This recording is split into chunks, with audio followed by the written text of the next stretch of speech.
যিকোনো এগ্ৰিমেণ্টত বা মাটিৰ কিনা বেচা কৰোঁতে আপোনালোকক ই দলিল বা এটা ই ষ্টাম্পৰ প্ৰয়োজন হয়।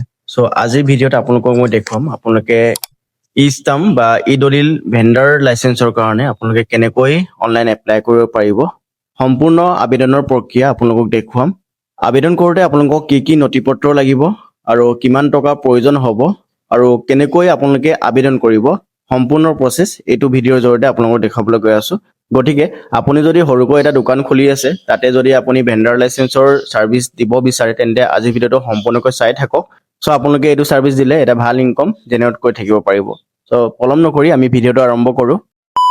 এপ্লাই কৰিবলৈ আপোনালোকে গুগল ক্ৰমটো অ'পেন কৰিব আৰু চিম্পলি চাৰ্চ কৰিব ই ডিষ্ট্ৰিক্ট এমট্ৰন। আপোনালোকে দেখা পাইছে ই ডিষ্ট্ৰিক্ট এমট্ৰন বুলি চিম্পলি চাৰ্চ কৰি দিব। চাৰ্চ কৰাৰ পাছতে আপোনালোকে প্ৰথম অপশ্যনতে দেখা পাই যাব official website of Amtron, log ইনত ক্লিক কৰিব, অলপ ৱেইট কৰিব।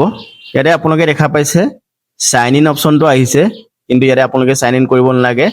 আপোনালোকে কি কৰিব, এই ই গভৰ্নেন্স ছাৰ্ভিচেছ এই অপশ্যনটোত ক্লিক কৰিব। আৰু আপোনালোকৰ যদি ই ডিষ্ট্ৰিক্ট পৰ্টেলত ID বনোৱা নাই বা বনাই থোৱা নাই আগতে, তেন্তে মোক কমেণ্ট কৰিব। আপোনালোকৰ বাবে এটা ছেপাৰেট ভিডিঅ' আনিম, তাত মই আপোনালোকক দেখুৱাম কেনেকুৱা আপোনালোকে ই ডিষ্ট্ৰিক্ট পৰ্টেলত ID ক্ৰিয়েট কৰিব পাৰিব। ইয়াতে আপোনালোকে দেখা পাইছে welcome to Assam online services. ইয়াত ইমেইল ID আৰু ইউজাৰ নেমটো মোৰ অলৰেডি ছেভ কৰি থোৱা আছে, ইয়াতে শ্ব' হৈ গৈছে। লগ ইনত ক্লিক কৰিম, দেখা পাইছে এনেকৈ লগ ইন হৈ যাব। E forms, my transaction and get status.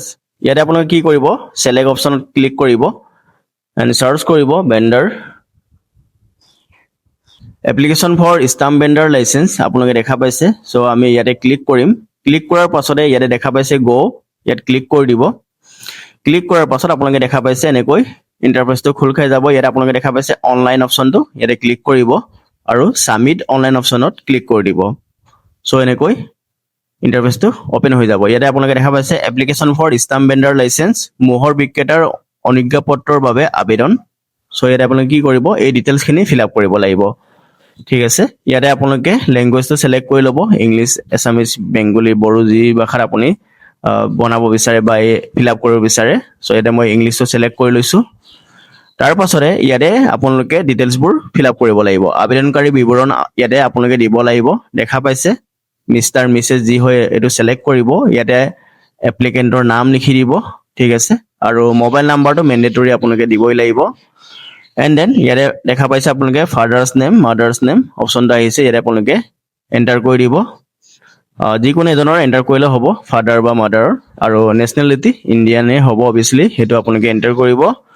আৰু Aadhaar card, pan card, email ID এইকেইটা মেণ্ডেটৰী নহয় বাৰু, কিন্তু আপোনালোকে যদি বিচাৰে দিব, তেন্তে আপোনালোকে এণ্টাৰ কৰি দিব। তাৰ পাছত ইয়াতে আপোনালোকে দেখা পাইছে বেণ্ডিং প্ৰমিছেছ, কোনটো লোকেশ্যনত বা কোনটো এৰিয়াত আপুনি এই ছাৰ্ভিচটো দিব বিচাৰে। চ' এড্ৰেছটো ইয়াতে লিখি দিব। এণ্ড দেন ইয়াতে ফাইনেন্সিয়েল ইয়েৰটো আপোনালোকে চিলেক্ট কৰিব লাগিব। 2014-15 হৈ আছে, ইয়াতে আপোনালোকে দেখা পাইছে 24-25 চিলেক্ট কৰিব। এই ডিটেইলছখিনি দিয়াৰ পাছত আপোনালোকে এড্ৰেছ ডিটেইলছটো দিব লাগিব। ইয়াতে আপোনালোকে দেখা পাইছে স্থায়ী ঠিকনা, আছামটো অলৰেডি চিলেক্ট থাকিব। আপোনাৰ ডিষ্ট্ৰিক্ট যি হয় এইটো চিলেক্ট কৰিব। ঠিক আছে, ডিষ্ট্ৰিক্ট চিলেক্ট কৰাৰ পাছত আপোনাৰ চাব ডিভিজন যি হয় সেইটো চিলেক্ট কৰিব। চাব ডিভিজন চিলেক্ট কৰাৰ পাছত চাৰ্কলটো আপোনাৰ কি হয় সেইটো চিলেক্ট কৰিব, আৰু মৌজা চিলেক্ট কৰিব, আৰু ভিলেজ আপুনি চিলেক্ট কৰিব। আপোনাৰ ভিলেজখনৰ নাম যদি ইয়াত শ্ব' নকৰে বাই চান্স, আপোনালোকে কি কৰিব, আদাৰ্ছ বুলি চাৰ্চ কৰিব। ঠিক আছে, আদাৰ্ছ বুলি চাৰ্চ কৰি আপোনালোকে মেনুৱেলি ইয়াতে এণ্টাৰ কৰিব পাৰিব। আপোনাৰ যি ভিলেজ নাম হয় XYZ যি হয় আপোনালোকে ইয়াতে মেনুৱেলি এণ্টাৰ কৰিব পাৰিব। মোৰ ক্ষেত্ৰত ইয়াতে আছে, চ' ইয়াতে মই চাৰ্চ কৰিও দিব পাৰোঁ, আদাৰৱাইজ মই লিখিও ইয়াতে দি দিব পাৰোঁ। ঠিক আছে, এনেকৈ। আৰু পুলিচ ষ্টেচনটো আপোনালোকে ইয়াতে আপোনালোকৰ পুলিচ ষ্টেচনটো শ্ব' হৈ থাকিব, এইটো আপোনালোকে চিলেক্ট কৰিব। এণ্ড পোষ্ট অফিচটো যি হয় আপোনালোকে সেইটো চিলেক্ট কৰিব। পোষ্ট অফিচ চিলেক্ট কৰাৰ পাছত পিনক'ডটো আপোনালোকে ইয়াতে মেণ্ডেটৰী দিবই লাগিব। পিনক'ডটো ইয়াতে লিখি দিব বা অট'মেটিক আহি যাব, আপোনালোকে যদি ভিলেজটো আদাৰ্ছত ক্লিক কৰা নাই যদি। চ' ডিটেইলছখিনি ফিল আপ কৰাৰ পাছত আপোনালোকে দেখা পাইছে ইয়াতে কিছুমান ডকুমেণ্টছ আপলোড কৰিব লাগিব। এড্ৰেছ প্ৰুফ এটা আপোনালোকে আপলোড কৰিব। ইয়াতে ইলেক্ট্ৰিচিটি বিল বা ভোটাৰ ID আপোনালোকে দিব পাৰে। আৰু এডুকেশ্যনেল কোৱালিফিকেশ্যন প্ৰুফ আপোনালোকে কি পাছ কৰিছে সেইটো আপোনালোকে ইয়াতে এজ এ প্ৰুফ হিচাপে আপোনালোকে মাৰ্কশ্বিট দিব পাৰে বা পাছ চাৰ্টিফিকেট আপোনালোকে PDF বনাই দুটাকে কম্বাইন কৰি দিব পাৰে আৰু এনি আদাৰ ডকুমেণ্টছত আপোনালোকে ভোটাৰ লিষ্ট এফিডেভিট দিব পাৰে আৰু ইয়াতে আপোনালোকে দেখা পাইছে upload copy of application form এটা এপ্লিকেশ্যন ফৰ্ম আপোনালোকে নেটৰ পৰা ডাউনলোড কৰিব লাগিব ডাউনলোড কৰি সেইটো আপোনালোকে ফিল আপ কৰি আপলোড কৰিব লাগিব মই কোনটো এপ্লিকেশ্যন ফৰ্ম ডাউনলোড কৰিব লাগিব আপোনালোকক মই দেখাব বিচাৰিছো প্ৰথমতে আমি য'ত ক্লিক কৰিছিলো ই গভৰ্ণমেণ্ট সাৰ্ভিস তাৰ ওচৰতে এপ্লিকেশ্যন ফৰ্ম এটা অপচন আছে ইয়াতে ক্লিক কৰিব তাতে ক্লিক কৰাৰ পাছত আপোনালোকে ইয়াতে এটা অপচন পাই যাব এপ্লিকেশ্যন ফৰ ভেণ্ডাৰ লাইসেন্স ইয়াতে আপোনালোকে দেখা পাইছে 9 নম্বৰ অপচনত application for stamp vendor licence download অপচনত ক্লিক কৰিব ক্লিক কৰাৰ পাছত আপোনালোকে দেখা পাইছে এটা ফৰ্ম খোল খাই গৈছে এই ফৰ্মখন আপোনালোকে ফিল আপ কৰিব লাগিব আৰু সাবমিট কৰিব লাগিব এটা ভাল উপায় আপোনালোকক মই কৈ দিছো যদি আপোনালোকে প্ৰিন্ট কৰিব নিবিচাৰে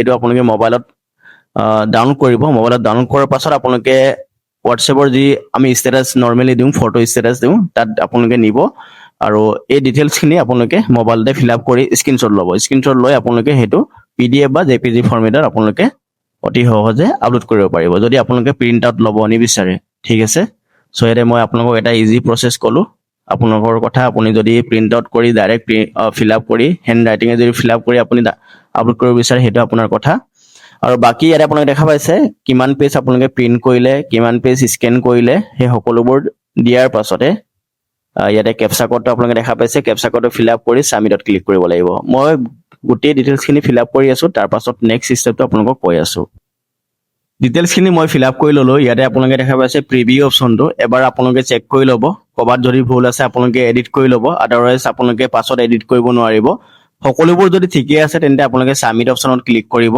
আৰু ইয়েছত ক্লিক কৰিব ইয়াতে অলপ লোডিং ল'ব আপোনালোকে দেখা পাইছে অলপ ইয়াতে লোডিং লৈ আছে ইয়াত আপোনালোকে দেখা পাইছে এপ্লিকেশ্যন ফিজটো কিমান দিব লাগিব 30 रुपीस এটা আপোনালোকে পে কৰিব লাগিব ঠিক আছে ইয়াতে আপোনালোকে পেড ক্লিক কৰি দিব ইয়াতে আপোনালোকে দেখা পাইছে মোৰ CSC ID থ্ৰু দি ডাইৰেক্ট পেমেন্টটো কৰিবৰ কাৰণে আহি গৈছে ইয়াতে মই বৰ্তমান পেমেন্টটো নকৰো আপোনালোকক দেখুৱাই দিলো কেনেকৈ আপোনালোকে পেমেন্টটো কৰিব পাৰিব সো ইয়াতে আপোনালোকে অতি সহজে Google pay PhonePe through the আপোনালোকে পেমেন্টটো কৰিব পাৰিব সো বন্ধু-বান্ধৱী কল এনেকৈ আপোনালোকে ষ্টাম্প ভেণ্ডাৰ লাইসেন্সৰ কাৰণে অনলাইন আবেদন কৰিব পাৰিব ভিডিওটো যদি আপোনালোকৰ ভাল লাগিলে এটা লাইক কৰিব লগতে চেনেলত যদি নতুনকৈ আহিছে তেন্তে আপোনালোকে চেনেলটো সাবস্ক্ৰাইব কৰি ৰাখিব ধন্যবাদ ভিডিওটো হেকলৈ চোৱাৰ বাবে আমি অন্য এটা গুৰুত্বপূৰ্ণ ভিডিওতে লগ পাম তেতিয়ালৈকে ধন্যবাদ জয় অসম বন্দে মাতৰম